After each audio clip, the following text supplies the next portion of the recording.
Dana? Okay, here we go. Hello. Welcome to another episode of the Silk and Steel podcast. I am your host, Carl Za. Today we have a very special program for you guys. And I have a guest all the way from Shanghai, China. Hello, Dana. Ni hao. What up, though? Welcome to the show. So I got to know you on Facebook. I remember there was one time I posted a rap video of a Uyghur rapper, and you are being my Facebook friend. You made a comment say, "Hey, I work with that guy." I'm like, "Whoa, who's this?" And then then we got in touch, and you invite me to your Iron Mike on Clubhouse.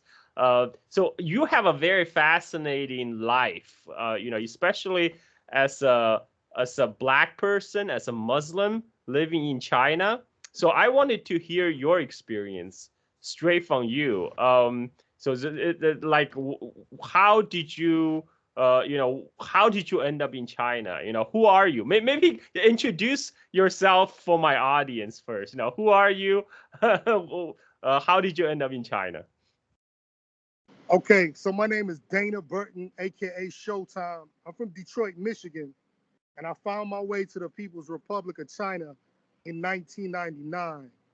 And I grew up in a pretty militant, radical neighborhood that had that was inspired by the Black Panthers, the League of the Revolutionary Black Workers, the Nation of Islam, Grace Lee Boggs. So we had a lot of revolutionary movements in my community. And I was heavily inspired by the thoughts of Malcolm X and the writings of Huey P. Newton. And they portrayed China in a very positive light and an inspirational light. And so that was one of my influences on me to want to come to China and see for myself. So I actually came in 1999. I was an educator. I taught at a high school, at Shanghai High School, at the international school. And I kind of followed in the footsteps of Vicky Garvin, an African American that came to China, I believe in the 50s and 60s, and who was teaching African American history and culture in the public schools in China. Mm. So I'm actually teaching Malcolm X in the high schools. And I've sort of made my name and claim to fame over here as a promoter of hip hop and one of the earliest promoters and pioneers of being a bridge for hip hop culture, particularly for my community in Detroit and China. And so what I've done is not only helped to develop the rap scene in particular, but I've been a bridge bringing over American artists to China and back and forth from China to the States. And I just, I consider myself a community organizer, a community builder, a bridge builder, an activist, a lover of the culture. And it's been an incredible experience for me. It's a lifelong journey. I've spent half of my adult life in the People's Republic of China. I've been here 22 years. Oh, And wow. so I always say, yeah, it's 22 years. So I always say that, you know, I was born in USA, but I was made in China. So that's Nice. what it is for me. Yeah. So you're about my age when you say half of your adult years. Oh, wow. So when was the first time? So now is 20. Oh, right. You said 1999. What Yeah. I mean, what made you like first time? What made you decide? Okay, I'm gonna go China, and I'm gonna go settle down. Did that happen? Appear in your mind the first when you first came to China? You thought to yourself, okay, I'm just gonna live here. No. Yeah, right. No, so I think that was a process. It took about 3 or 4 years for me to commit. And there have been ups and downs. Sometimes you question the decision to even come and how long will you last and will it work and is it the right thing? But like I said, I was deeply inspired by Malcolm X. And the things that Malcolm X spoke about China just will stay with me forever. He said that Arabic is the most powerful spiritual language in the world, and Chinese is the most powerful political language in the world. And often, you know, people mention Malcolm X's trip to Saudi Arabia and his Hajj and the influence on his life and the letter that he wrote back home, but they don't mention his experience in Ghana, meeting the Chinese ambassador, who later became the Chinese ambassador to the United Nations. And Malcolm met with him in Ghana, and they had a really good connection.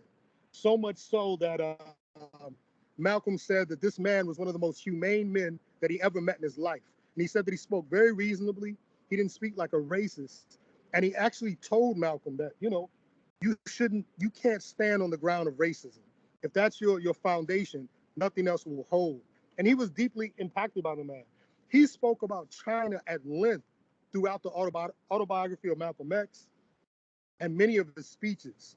And so between that, the Black Panthers, W.E.B. Du Bois, the things that they said about the society, I wanted to come and see for myself. I wanted to see firsthand. You got to remember, I'm coming from Detroit, born in the 70s, grew up in the 80s, when crack and rap had the streets going crazy. And so what I saw with my own first eyes in Detroit was basically the failure of American democracy and the failure of capitalism. And it's something that had a profound effect on me. And I carried it throughout my life. I wanted to understand, how could we get things so bad?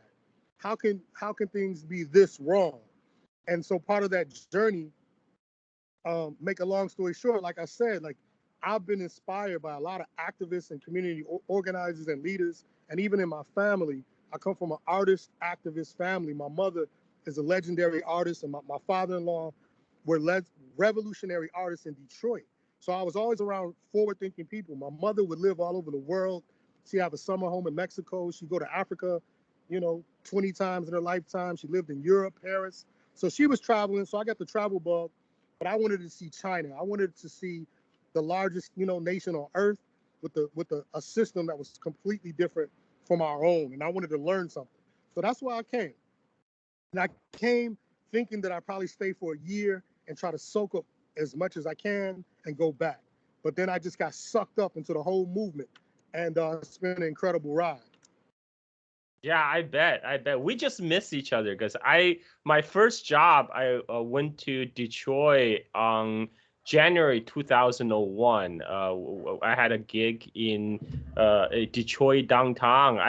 Frankly, I was pretty shocked by kind of the condition of the urban Detroit. And the big contrast between Detroit, the city center of Detroit, and the wealthy suburbs. I was just straight out of high school. College. I was straight out of college. And that was my first job, and it was like, oh wow, Detroit. It's just like how it was poor. I remember. I think was it RoboCop supposed to be based? RoboCop. Yeah, RoboCop. That was my one of my first American TV series while I was in China, right? And yeah. So at what point did you decide? Okay, I'm gonna stay in China now. I think I got to go back to my diary. I kept a really good diary. Most Mm-hmm. of it's on Facebook, but I remember writing in 2005, kind of giving up hope for whatever reason.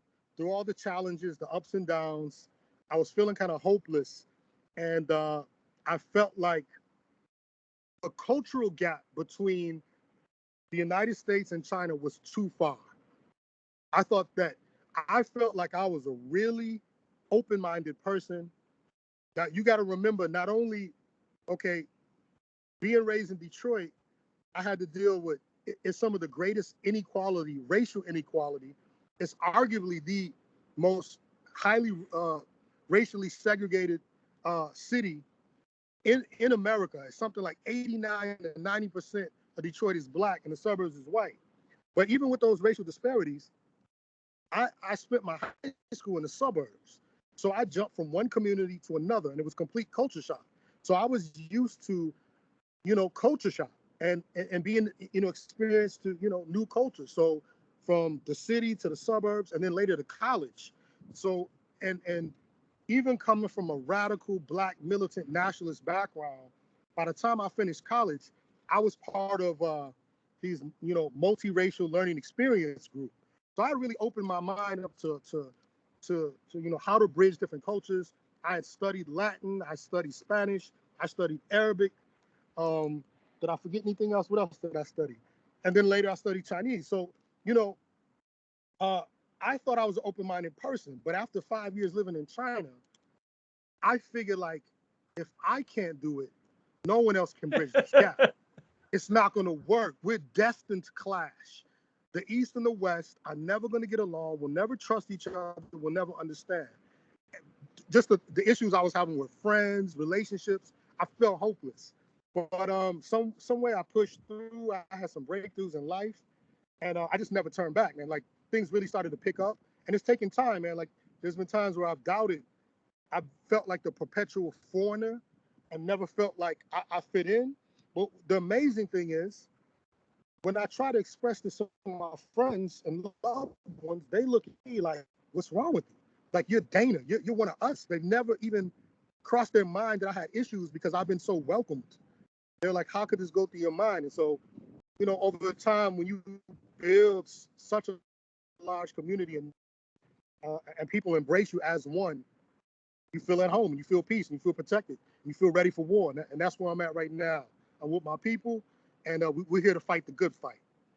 Okay, so I want to ask you about your involvement in promoting hip hop in China, because you are one of the, I would say you are one of the early pioneers, right, to bring the hip hop culture into China. Can you talk a little bit about that? How you start doing that? Yeah, well, coming from Detroit, we got a really cool hip hop tradition and a rap tradition. A lot of people know Eminem. They've heard from the movie. They've seen the hip hop shop and the shelter. Uh, this is a community that I grew up with. So I grew up near a place called the Shrine of the Black Madonna, and there was groups like Chaos and Maestro, and you know, all these local artists that inspired me that were really like conscious, politically motivated rappers. So I always look at hip hop as being connected to politics. And I actually went to school at a grade school called Zoo, and Proof, a man named Deshaun Holton, who was the mentor of Eminem. He was the one that taught Eminem how to rap, how to freestyle, and he made Eminem famous. Like we were classmates. He was 1 year above me, and I think 1 year below me was a famous R&B singer by the name of Aaliyah. So we got a rich tradition in hip hop. I could rap, I could freestyle, I would do little battles here and there, but I wasn't recording. But I had a lot of family members that recorded and, friends that recorded and produced. And I was really into the hip hop scene. And so when I came to China, I knew that, that was my calling. I kind of thought to myself, if I'm gonna come to China, I want it to be a relationship of give and take. I want to learn something from these people. I want to get the knowledge and wisdom of their culture. But I know I got to be able to bring something to the table. It's got to be fair trade. And hip hop was that culture that I knew that was embedded in me that I could help, be an influencer. So there wasn't a lot of rap music or rap culture. I started hooking up with the DJs. I didn't even know a lot about turntablism or b-boy dancing culture, but it was flourishing over here. And I just like took to the scene. I connected with the early pioneers, but I was like the main person pushing rap in mainland China. So much so that, I was the first guy to bring, these guys from Hong Kong, LMF, Lazy Motherfuckers, Lazy Clown. I was the first one to ever bring them to China, do it like a birthday party. But, I was throwing parties, underground parties. And then I started the first rap battle in China in 2002 at a shopping mall called Yaxin Shenhuo Guanzhou. And I got like 10 rappers from all across China, from Beijing, Shanghai, where else was it? From Hong Kong, Xiamen. Dudes were coming from all over. And then we did the battle. They never seen anything like that. I actually did the battle before the battle rap craze was popular in America. This is before the 8 Mile movie even came out. And so the next year 8 Mile came out, then the battle just went crazy. And I've been going nonstop. In 20 years, it's our, and I believe it's the longest running rap battle in the world. The longest continuously running rap battle on the face of the earth. 20 years in China, the Iron Mike, we went from one city to doing it like in 1 year, 34 cities, sometimes in one city, 200 kids on stage in Guangzhou. So pretty much laying the foundation for rap culture and being that institution that gave birth to all of the pioneers of rap in China. So I'm curious. The very first rap battle you hosted, what was the reaction from the audience, from the Chinese people who were gathering to watch? I got to share some footage with you. It was amazing. I mean, they were enthralled. They enjoyed it. It was mostly young, younger generation, youth. I think they're mostly teenagers. Most of the people came because of my friends in the dance community. One of my brothers named Wang Han, Stanley Wan, Dragon, who's an OG, Dragon Dancing Studios in China, who's considered one of the pioneer b-boys. He's traveled all over the world. Hung out with Cool Herc or whatnot. He's very like he brought in all the dance community, and they had never seen anything like it before. What's interesting is, okay, there were three main styles that stood out that I think have been the most influential styles in China. And one was coming from Shanghai, the Shanghai style, where these kids were a little bit more educated, more middle class. Shanghai's a city of aggressive education. That's what it's known for, the high education and competitiveness. So kind of clean cut people. This guy was called Black Bubble, Hey Pow Pow, Black Bubble, the local OG from Shanghai. And he had this smooth kind of style that was, it was pretty dope. But the people were loving it. They were feeling it. He did his thing. There was another kid. It was really interesting.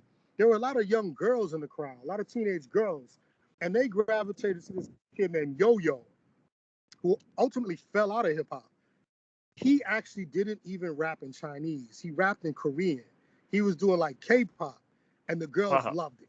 They were going crazy, screaming, and we still see that influence to the day. That's how influential Korean hip hop is on Chinese. That the first rap battle, one of the top three rappers was rapping in Korean, and then the third dude, who won the battle, who I chose to win, was from Beijing. His name was Weber, and I consider him the greatest rapper in China of all time. He brought a real gritty street hutong, just ghetto street style from Beijing. And like the reason I chose him was because I was actually the judge.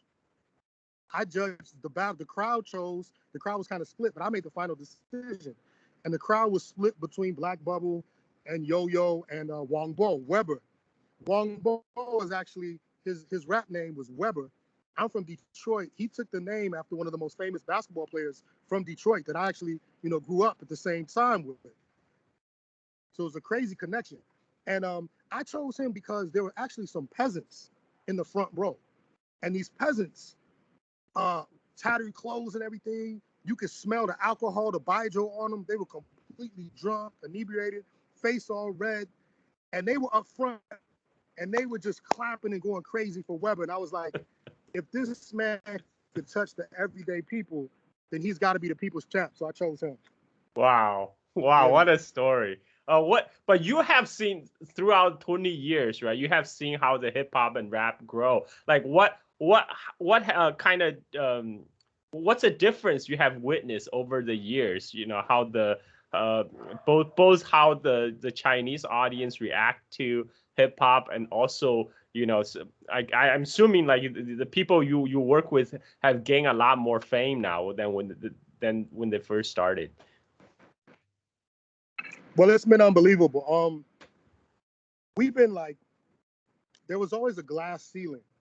Mm-hmm. There was a barrier we couldn't break through because people, the gatekeepers of the industry, whether it's television people or the marketers, they looked at hip hop with a lot of skepticism. It was a new cultural art form, and they couldn't judge if something was good or bad. And so, the whole thing of rapping really hadn't taken off. There weren't a lot of rappers.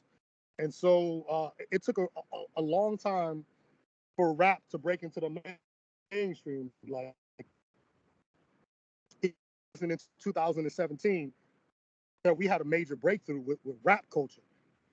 The dance scene Like I have friends that organize b-boy battles in Shenzhen, and 10,000 people come to these b-boy battles, and Wow. all 10,000 are b-boys and b-girls.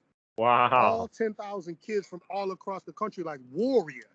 They're coming out, in groups of 10 and 20 from every city to come to this festival. And Iron Mike never got that big, but it was after the rap of China that went mainstream, 2.6 billion views, that the commercial industry went kind of crazy and started to invest, massive speculation. And it's just been one amazing roller coaster of a ride. Like I can't even express the magnitude that it's impacted Chinese society and culture, and the amount of output and content that's been created with hip hop. I think that I tell people all the time, and I know Americans get upset because everything has to be American centric. For them to even conceptualize that right now, China has already left America. Hip hop has already left America, and it's in China.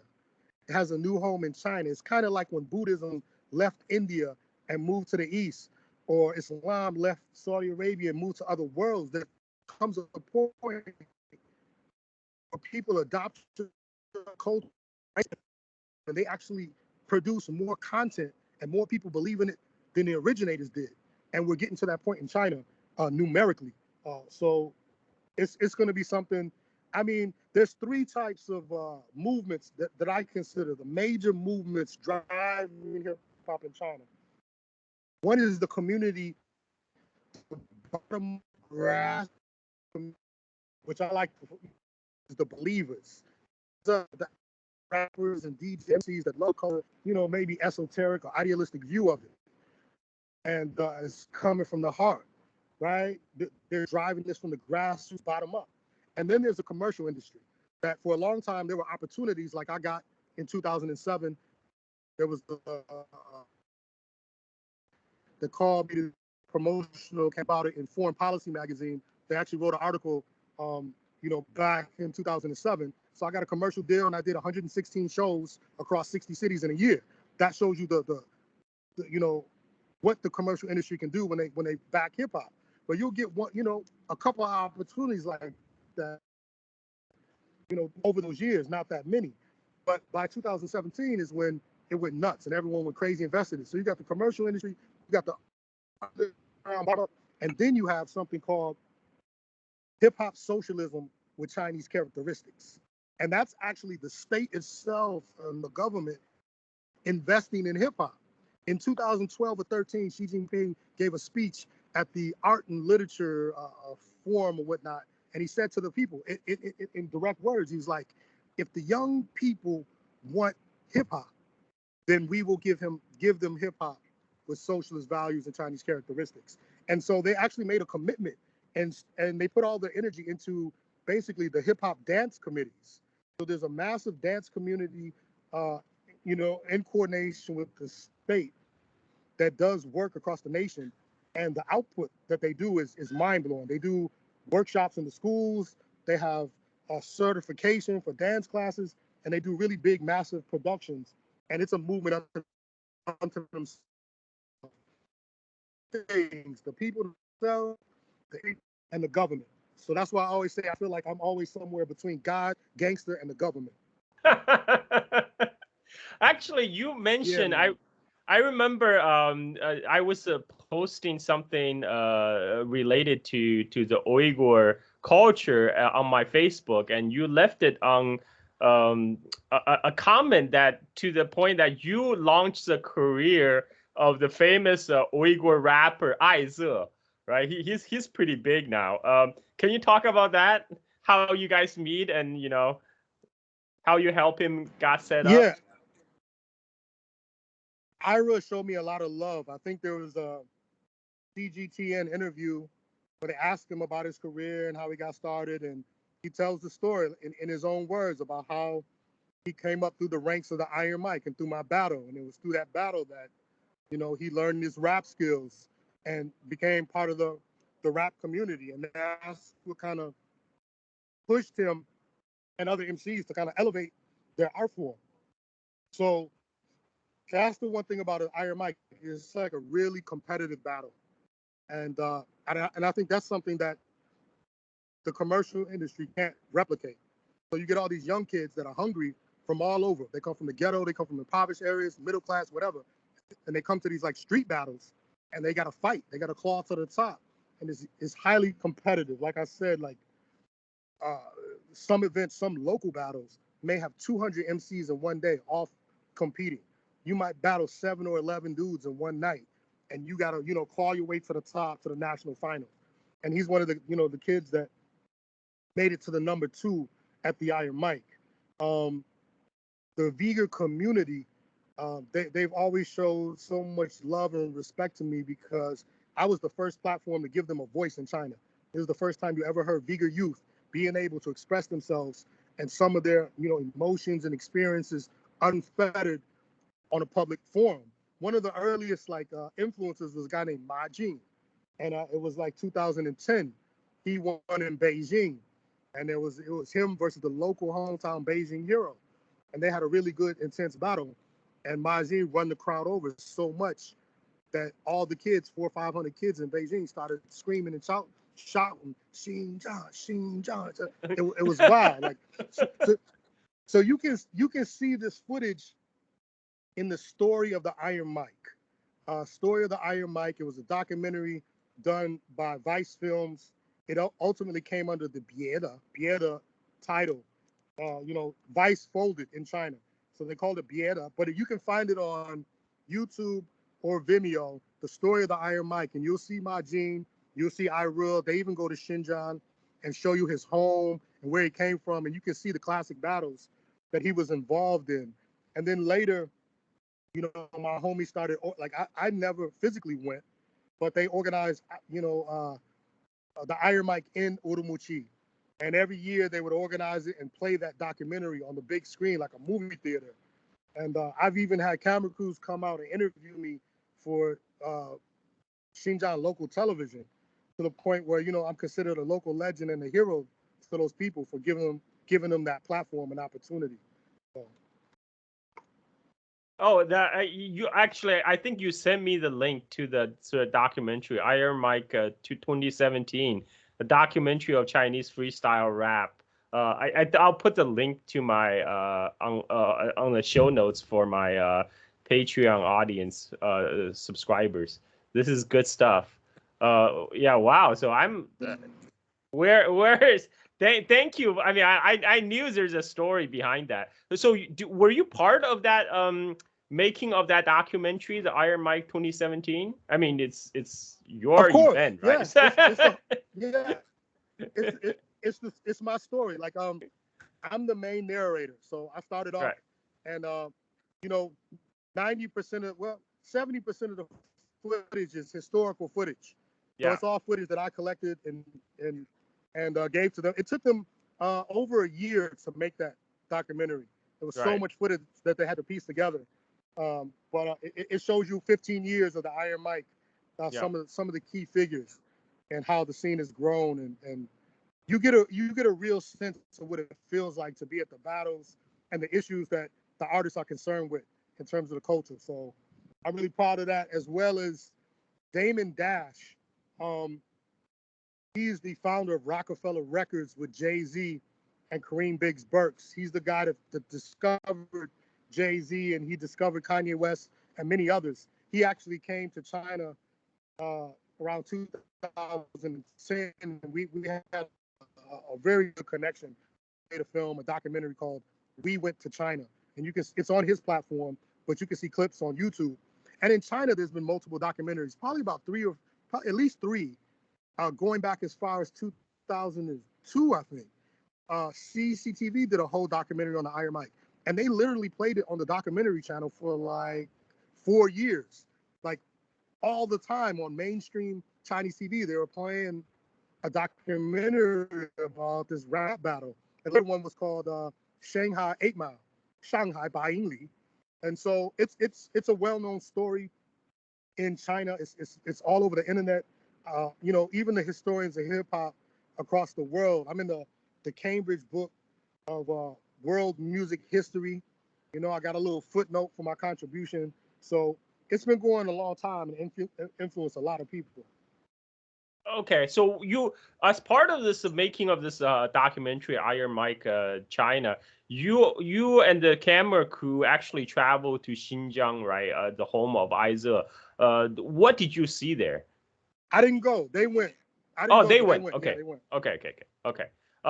Okay. So I want to put the focus back on you, because you as a black person, as a Muslim living in China, a long-term resident in China, what, because that makes your experience stand out from your other expats, coming into China, right? And you have that's why I invited you on the show, because you have a very unique perspective into China and the U.S.-China relations.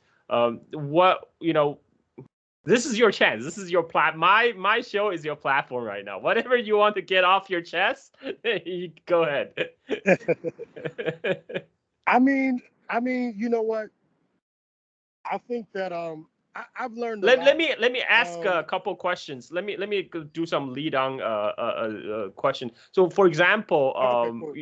in the Western media, especially CNN, MSNBC, we hear a lot of reporting about racism in China, right? So, like especially the latest talk is anti-black racism in China. So can you Yeah, speak about that as a person who actually live in China? yeah, it's complete bullshit. It's propaganda, and you know, as an individual, I can tell you that I've never experienced anything remotely close to the racism that we have in the United States. So much so that whatever prejudice or discrimination that I felt over here, uh, you can't even use the word racism to describe it, because there's a certain level of hatred and violence um, that I've never experienced over here, and that doesn't exist. Um, and I'm not the only one to say this. Like sometimes, when I say like there's no racism in China, I know that's an extreme thing to say, but I found a lot of black people that say the same exact thing, and that's why I don't feel crazy and I don't feel alone in saying it.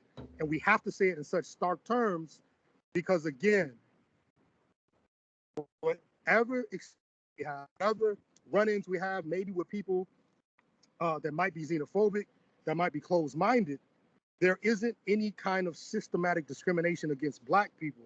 And that if you're black or African or skinned, you come over here with skills and you come over here to learn or live, you are not going to feel the type of feelings or experiences that you have in the United States. So whatever it is, it's something different. And I hope that I'm looking forward to a documentary that's coming out. I have a friend, he's working on a Black Lives Matter in China. It's really not related to the political movement, but it's about black people in Shanghai. And he asked me that question. I gave him my answer. And I asked him, well, what about the other black people in the documentary? How did they respond? He said all of them responded the same way. Wow. And Wow. so a lot of the stories that you hear about in the media, a lot of the stories that you hear about in the media are completely exaggerated. They never give you the context and they never give you the background story. And I think it's something worthy of maybe, I could come back on your show and we do a deep dive into exposing every single incident. And then when we tell you the reality of what it was like over here and the response from the government and the response from the people, hopefully it'll change some of your minds. People do ignorant things. There are definitely pockets of racism. But what I can say is I've always been overwhelmed and overjoyed by the pushback that happens when people publicly get out of line and do something uh, racist. There is aggressive pushback, and I can count them, countless examples. You never know what's in somebody's heart, right? You can't judge that. But what I can say is the opportunities over here for people that carry themselves with grace and dignity and goodwill. Uh, there's genuine opportunities for friendship and coalition building, and there isn't the type that we see coming. It just doesn't. Black people in the streets, the police, they're not harassing black people, and even those stories that you saw with the police in Guangzhou, we got like you need to hear the true story, what happened, and the response that happened. So there's always pushback, and I feel bad, like because when you say it the way I'm saying it now, no one's gonna believe me. They're gonna look at me like I'm crazy, like I'm a sellout. So I feel justified. Like ultimately, if to make people believe, you gotta give them the full story. So I hope you can bring me back so we can get into those details. But in Oh, general, no.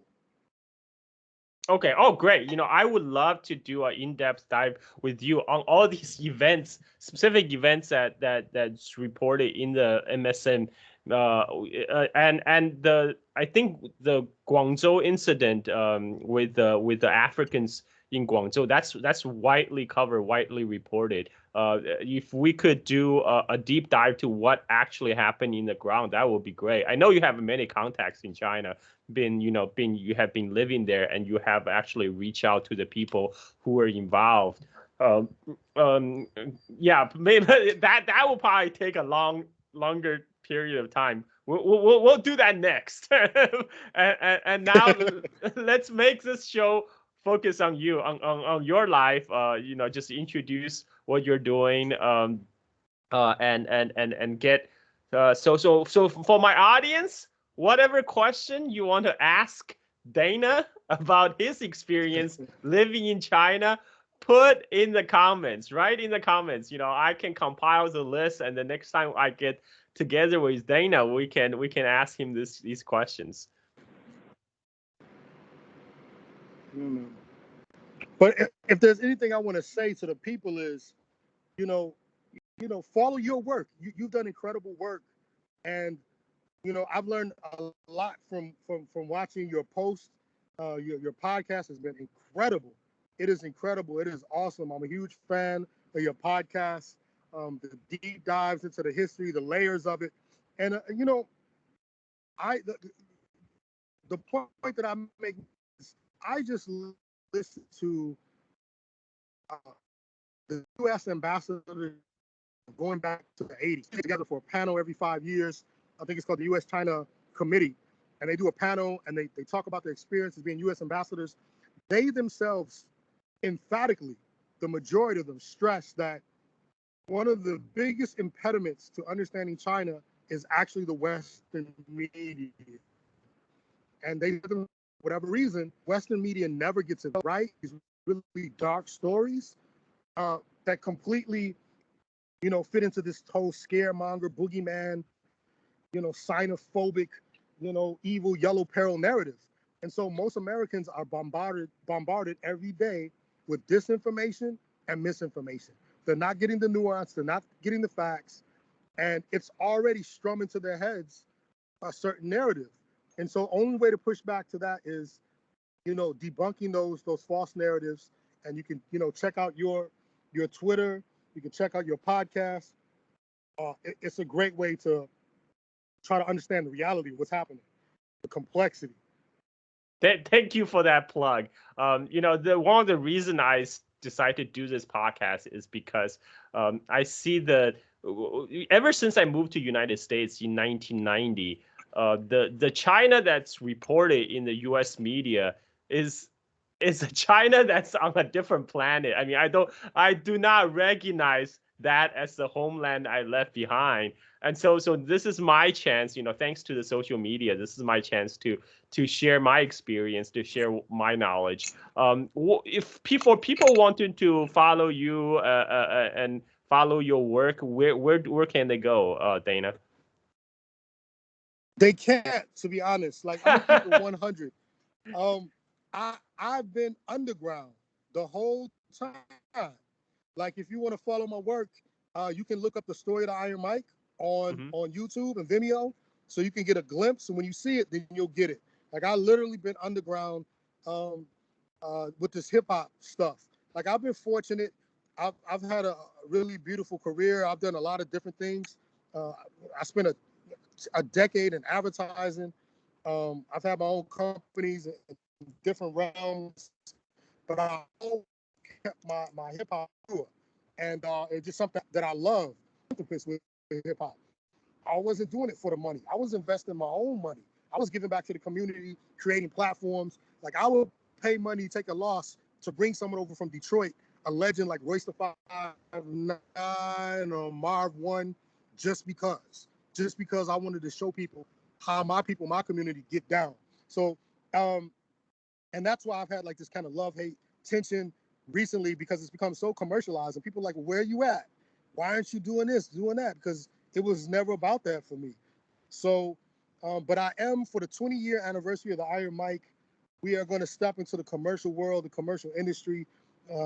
I've got a connection with Tencent, and Tencent has invested in the Iron Mike heavily. And so we're going to start making music. And what I want to do is bridge the East and West and allow my brothers and sisters in the West to make music with us together. So it's my first time as a record exec, coming from an independent underground promoter, stepping into the record exec world. I'm quite humble. I've never wore that hat before. I got to deal with Empire as well. We put out 2 songs for the Warrior TV show. I don't know if you've seen the TV series on HBO Cinemax made by Bruce Lee. Yes. We've actually got 3 songs. I've got 3 songs on season 2. So I was fortunate enough to do that project and to work with Shannon Lee and my partner Chops. Chops is a legendary producer from Philadelphia. He's the first like Chinese American hip hop producer. He's from the legendary group the Mountain Brothers. They had like a deal with Sprite, and they were signing to Rough House Records, you know, with Cypress Hill and DMX and the Fugees. You had a Chinese American hip hop group called the Mountain Brothers in the 90s. And Chops has been producing hip hop for the likes of Kanye West. He's made beats for Kanye West. Who does that? For Nicki Minaj, for Ice Cube, The Game. He's a legend, quiet behind the scenes.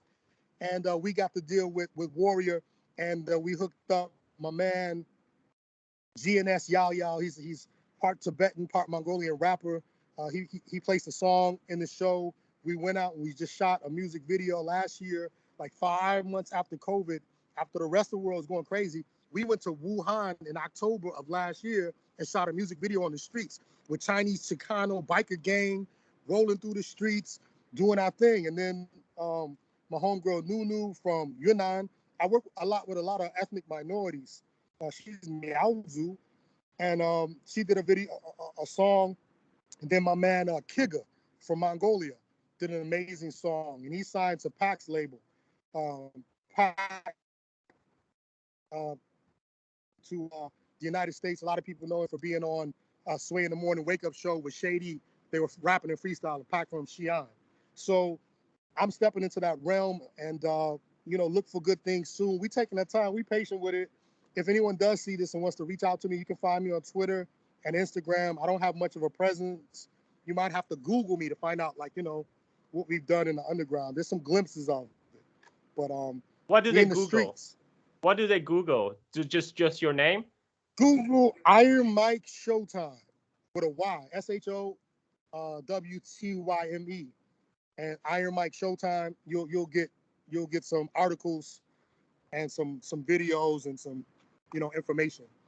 But my Twitter and Instagram, because I'm completely in the Chinese world, I don't use any of that.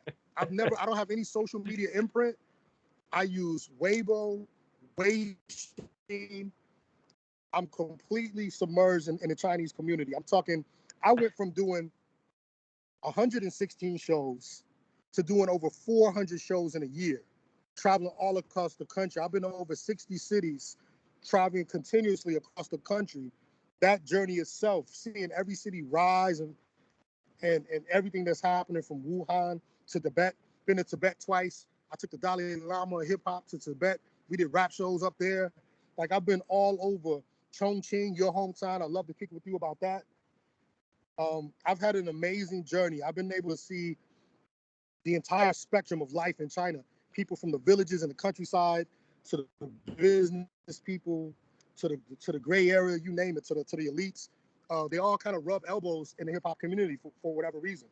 So it's given me a massive network in the community to engage with. And then 2019, before the pandemic, my dream was to start. I was always bringing American artists to China. I was going to start bringing Chinese artists to America. And I was blessed by one of my brothers from Wuhan This young brother went to Detroit. He hooked up with another African American, another Caucasian brother that speaks fluent Chinese and does martial arts. And the three of them, a white guy, a black guy, a Chinese guy, come up with the idea to say, hey, let's build a Chinatown in Detroit. And they started the Detroit Chinatown Festival in 2018. And then we did the second year in 2019. And I brought, for the first time ever, a group of rappers, to their first visit to the United States. 4 rappers from across China. And we went to Detroit, we went to LA, we went to San Francisco, networking and building and doing showcases. And then we got back, COVID hit, and I've been here ever since. So I wanted to do more international travel. Okay, so I wanted to loop back to what you said earlier. You said back in 2005, there was a point where you felt like the East and the West the twins shall never meet, right? How do you feel about that now? How do you feel about the prospect for the cultural exchange today, 2021? I think that the situation has gotten much worse than that time. It's far worse, but I don't lose hope. And I think that it's going to take more than a generation to kind of repair the psychological damage that's been done by the propaganda coming from, primarily I blame our political leaders.